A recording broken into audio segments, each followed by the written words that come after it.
Hi friends, எல்லோருக்கும் மிகப்பெரிய வணக்கம். அதாவது இந்த தற்குறி கூட்டம் சொல்லுவாங்கல்ல, அதே மாரி தான் கரெக்டா பொருந்தும்னு நினைக்கிறேன். அப்படிதான் சொல்றாங்க. சொல்லியும் திருந்துற மாதிரி தெரியல. என்ன விஷயம் அப்படின்னா, இன்னைக்கு அஜித் சார் வந்துட்டு பத்ம விபூஷன் விருது வந்து நேரம் வாங்கியிருப்பாருன்னு நினைக்கிறேன். நான் பேசிட்டு இருக்க டயத்துல. ஸோ இன்னைக்கு வந்து கொடுக்குறாங்க. ஈவினிங் கொடுக்குறதா சொல்லியிருந்தாங்க. அப்படி இருக்கும்போது இன்னைக்கு அஜித் சார் வந்து ஒரு நல்ல ஒரு இந்தியாவின் 3வது உயரிய விருது அப்படின்ற ஒரு விஷயத்த வாங்குறாரு. இது மிகப்பெரிய லெவல்ல ட்ரெண்டிங் ஆகும். இன்னைக்கு ஃபுல்லா அஜித் சாரை பத்தி தான் பேசுவாங்க. அது வந்துட்டு நல்லவர்களுக்கு மட்டும், சாதனை பண்ணவங்களுக்கு மட்டும் கொடுக்கக்கூடிய ஒரு விருது அப்படின்னு வச்சுக்கலாம். ஸோ அப்படி இருக்கும்போது அஜித் சாரை பத்தி, அஜித் சாரோட ஹேட்டர்ஸ்னு வச்சுக்கோங்களேன், நம்ம வந்து யாருன்னு சொல்லி குறிப்பிட்டு பேச வேணாம்னு நினைக்கிறேன். ஏன்னா வந்து அவங்களுக்கும் நமக்கும் வந்து வித்தியாசம் இல்லாம போயிடும். அப்படி இருக்கக்கூடிய ஹேட்டர்ஸ் வந்து அஜித் சாரை வந்து எப்படிடா வந்துட்டு கேவலப்படுத்தலாம், அஜித் சாரை வந்துட்டு அஜித் சார் மேல எப்படிடா நெகட்டிவிட்டியை கொண்டு வரலாம் அப்படின்னு நினைச்சு 25 வருஷத்துக்கு முன்னாடி நடந்து செதஞ்சு புதஞ்சு போன ஒரு விஷயத்தை எடுத்து வந்திருக்காங்க. அதாவது அஜித் சார் வந்து காதல் கோட்டை படம் டைல பாத்தீங்கன்னா ஹீரா எல்லாருக்குமே தெரியும். அவங்க கூட வந்து படம் நடிச்சிருப்பாரு. தொடரும் படம் நடிச்சிருந்தாரு. ஸோ அவங்க வந்துட்டு அஜித் சார் இண்டஸ்ட்ரிக்குள்ள வர்றதுக்கு முன்னாடி இருந்தே ஹீரோயினா நடிச்சவங்க, பல லாங்குவேஜில் நடிச்சவங்க. ஒரு ஒரு லெவலுக்குள்ள வந்துட்டு என்ன சொல்ற, ஒரு லெவலுக்கு மேல இருந்தாங்கன்னு வச்சுக்கோங்களேன். அவங்க வந்து அஜித் சார் கூட நடிக்கும்போது நிறைய ஒரு 10, 15 படங்கள் 10, 15 பண்ணியிருப்பாங்க தெரியல. குறைஞ்ச ஒரு 10 படமாவது பண்ணியிருப்பாங்கன்னு நினைக்கிறேன். ஸோ மல்டி லாங்குவேஜ்ல தெலுங்கு, கன்னடம், மலையாளம் அப்படின்னு சொல்லி எல்லாத்தையும் பண்ணிட்டு இருந்தாங்க. தமிழ்லையுமே வந்து தொடர்ந்து படங்கள் பண்ணியிருந்தாங்க. அதுக்கு முன்னாடியே வந்துட்டு 2, 3 படங்கள் தமிழ்ல பண்ணியிருந்தாங்க. ஸோ அப்படி இருக்கக்கூடிய ஒரு மிகப்பெரிய ஒரு நடிகைன்னு வச்சுக்கலாமே. ஸோ அவங்களுக்கு அஜித் சார் மேல ஒரு ஈர்ப்பு வந்து, ஒரு காதல் வந்து வந்திருக்கு. இது ஒன் சைட்ல தான் கரெக்டா சொல்லணும் அப்படின்னா. ஆனா வந்துட்டு பகிரங்கமா வந்துட்டு நிறைய பேர் வந்து 2 பேர் லவ் பண்ணாங்க அப்படின்ற மாதிரிலாம் சொல்றாங்க. நான் என்ன சொல்றேன், கல்யாணத்துக்கு முன்னாடி எத்தனை பேரை வேணா லவ் பண்ணலாம். அது தப்பே கிடையாது. ஒரே ஒரு ஆளை தான் லவ் பண்ணணும் அப்படின்ற கட்டாயமும் கிடையாது. கல்யாணத்துக்கு அப்புறம் தான் வந்துட்டு பொண்டாட்டியை விட்டுட்டு வேற யாரையும் லவ் பண்ணக்கூடாது. வேற யாரு கூடயும் தொடர்பு வச்சுக்க கூடாது. அந்த மாதிரி விஷயத்த அஜித் சார் பண்ணல. கல்யாணத்துக்கு முன்னாடி எல்லோரும் பண்றதுதான். அவன் வந்துட்டு இந்த விஷயத்த எடுத்து போடுறான்ல, அவனே வந்துட்டு இப்ப எத்தனை பேர் லவ் பண்ணிட்டு இருக்கான்னு தெரியாது. ஸோ அப்படி இருக்கக்கூடிய ஒரு என்ன சொல்றது, ஒரு சாதாரண மனுஷனே அப்படி இருக்கும்போது, ஒரு இண்டஸ்ட்ரிக்குள்ள ஒரு அழகான ஆளு அப்படி இருக்கும்போது, கல்யாணத்துக்கு முன்னாடி நிறைய பண்றதுக்கான வாய்ப்புகள் நிறைய இருக்கு. அதுல வந்துட்டு அவர் ஒரு லவ் பண்ணியிருந்திருக்காரு. பண்ணாருன்னே வச்சுக்கிடுவோம். அவங்க 2 பேத்துக்கும் பிடிக்கல, பிரேக்கப் பண்ணிட்டாங்க, பிரிஞ்சுட்டாங்க. அதுக்கப்புறம் ஷாலினி மேம் கல்யாணம் பண்ணி இன்னைக்கு 25 வருஷம், 25வது கல்யாண நாள கொண்டாடிட்டாரு.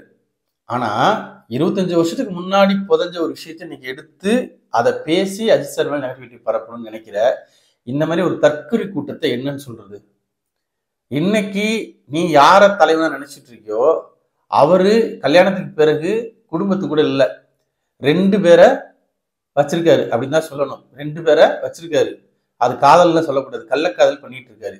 அதெல்லாம் வந்து இங்க வந்து யாரும் எந்த ஒரு அஜித் ரசிகரும் எடுத்து கேவலமாலாம் வந்துட்டு அப்படி நியூஸ் வரும்போது பேசியிருப்பாங்களே தவிர, ஒரு நல்ல நாளன்னைக்கு ஒரு நல்ல விஷயம் நடக்கும்போது வந்து விஜய்க்கு இப்படி நல்ல விஷயம் நடக்குதே அப்படின்னு சொல்லி எனக்கு தெரிஞ்சு யாரும் அந்த மாதிரி பண்ண மாதிரி தெரியல. நீங்க தான் ஸ்டார்ட் பண்றீங்க. ஆனா நீங்க ஸ்டார்ட் மட்டும் தான் பண்ண முடியும். அதுக்கு வந்துட்டு எதிர்வலி அப்படின்றது பயங்கரமா இருக்கும் அப்படின்றது தெரியுமா தெரியாதான்னு தெரியல. ரொம்ப கேவலமான ஒரு விஷயத்தை கொண்டு போய் உங்க தலைவனுக்கு நீங்களா சேர்க்க போறீங்க. மேலும் மேலும் நீங்க செய்யற அத்தனை விஷயமும் உங்க தலைவனுக்கு தான் அடிவிழுக்கும் அப்படின்றது உங்களுக்கு தெரியுமா தெரியலையான்னு தெரியல. ஏன்னா வந்து 2026 தேர்தல் சந்திக்கிறதுக்காக கட்சி ஆரம்பிச்சு இன்னைக்கு அதற்கான வேலைகள்ல வந்து நடந்துட்டு இருக்காரு. ஆனா எல்லாரையும் நான் சொல்லல, எல்லாரையுமே நான் சொல்லல. ஒரு சில ஆட்கள் தான் அப்படி பண்றீங்க. அந்த ஒரு சில ஆட்கள்னால ஒட்டுமொத்த கட்சிக்கும் பாதிப்பு வரப்போகுது, தலைவனுக்கு பாதிப்பு வரப்போகுது, நிறைய ஓட்டை இழக்க போறீங்க, மிகப்பெரிய லெவல்ல கேவலமா தோக்க போறீங்க அப்படின்றது நீங்க செய்யக்கூடிய இந்த அருவருப்பான செயலே தெரியுது. எல்லா அதாவது சினிமா வேற, அரசியல் வேற அப்படின்றது தெரிய மாட்டேங்குது. இன்னைக்கு நம்ம சினிமா விட்டுட்டு அரசியலுக்குள்ள போயிட்டோமே, அதுக்கு நம்ம என்ன வேற சினிமையை விட்டுட்டு இன்னும் சல்லித்தனமா, சிறுவில்லத்தனமா புதஞ்ச செய்தியை போய் எடுத்து போட்டு இதுல என்ன கிடைக்குது, எதுக்கு இவ்வளவு வன்மம்னே தெரியல. அஜித் சார் வந்து வளர்ந்துடவே கூடாது. ஏதாவது ஒரு நியூஸ் வந்துட்டு இங்கிட்ட ஒரு நியூஸ் வந்துடணும். அது காலங்காலமா நடந்துட்டு இருக்கு. அதை விட்டுட்டு ஒரு நல்ல விஷயம் நடக்குதுன்னா, ஒரு தமிழ்நாடு சார்பா வந்து ஒரு நடிகர் வாங்குறாருன்னா அதை அப்படித்தானே பார்க்கணும். இதுக்கு முன்னாடி கமல் சார் வாங்கியிருக்காரு, ரஜினி சார் வாங்கியிருக்காரு, விஜயகாந்த் சார் கொடுத்தாங்க. இப்ப இதே டைம் சோபனா மேம் வாங்குறாங்க. இவங்க எல்லாம் வாங்கும்போது உங்களுக்கு எரியாத அந்த இது அஜித் சார் வாங்கும்போது மட்டும் தெரியுமா? அப்ப உங்களுக்கு பிரதான எதிரி கடைசி வரைக்கும் வந்துட்டு அவர் எதிரியாவே நினைக்காத எதிரின்னு, அதாவது உங்களை ஒரு ஆளாவே மதிக்க மாட்டாரு. உங்களை ஒரு ஆளாவே நினைக்கிறாரு கிடையாது. அவர் வேலையை உண்டு, அவர் உண்டு, தான் குடும்பம் உண்டுன்னு வாழ்ந்துட்டு இருக்க மனுஷன். அவரை தான் இப்போ எதிரி நினைச்சு இது பண்ணிட்டு இருக்கீங்களே தவிர, உங்களுக்கு உண்மையான எதிரி யாரு, நீங்க எதுக்காக அரசியல் வந்திருக்கீங்க அப்படின்றது உங்களுக்கு தெரியல. உங்களுக்கு வந்துட்டு பூத் கமிட்டின்னு என்னன்னு தெரியல. அரசியல்லாம் என்னன்னே தெரியாம அரசியல் கட்சி ஆரம்பிச்சிருக்காரா, இல்ல தெரியாத ஆட்களை கூட வச்சிருக்காரா அப்படின்றது தெரியல. இந்த மாதிரி வேலைகளை செய்ய செய்ய கண்டிப்பா இதோட எதிரொலி 2026 பயங்கரமா இருக்கும்.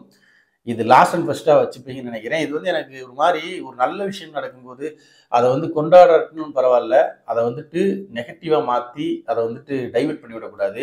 அந்த மாதிரி ஒரு சம்பவத்தை பண்ணிட்டு இருக்கீங்க. ரொம்ப நோண்ட ஆரம்பிச்சா என்ன சொல்றது, அசிங்கமா போயிடும் அப்படின்னு நினைக்கிறேன். ஏன்னா வந்துட்டு அவருக்கும் பர்சனல் லைஃப் இருக்கு, இவருக்கும் பர்சனல் லைஃப் இருக்கு. ஆனால் இவரோட பர்சனல் லைஃப்ல அவர் கரெக்டாக தான் இருக்காரு. அவர் லைஃப்ல அவர் கரெக்டாக இல்லை, ஃபேமிலியோடையும் இல்லை, அவர் லைஃப்லையும் அவர் கரெக்டாக இல்லை. அவர் எதுலையுமே சரியான ஆள் கிடையாது. அப்படி பேச ஆரம்பிச்சோம்னா அப்படிதான் போகணும்.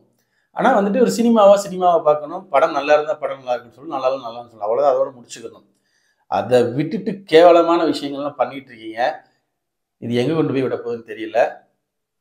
பார்ப்போம். இன்னும் வந்துட்டு இப்படி பண்ண வேற மாதிரியான சம்பவங்கள்லாம் நடக்கும். ரொம்ப நாள்லாம் இல்லை, கொஞ்ச நாள் தான் இருக்கு. இது வந்து சரின்னு படலை, எனக்கு வந்து ஒரு மாதிரி தோணுச்சு. அதை உங்கள்கிட்ட ஷேர் பண்ணணும்னு தோணுச்சு. இந்த மாதிரி பண்ணவங்க பார்த்தீங்கன்னா திரும்பிக்கிங்க. நம்ம மக்கள் கொந்தளிக்காம பாஸ்ட் இஸ் பாஸ்ட் அப்படின்ற மாதிரி போனா போதுன்னு விட்டுருங்க. ஏன்னா இதெல்லாம் நமக்கு ஒரு விஷயமே கிடையாது.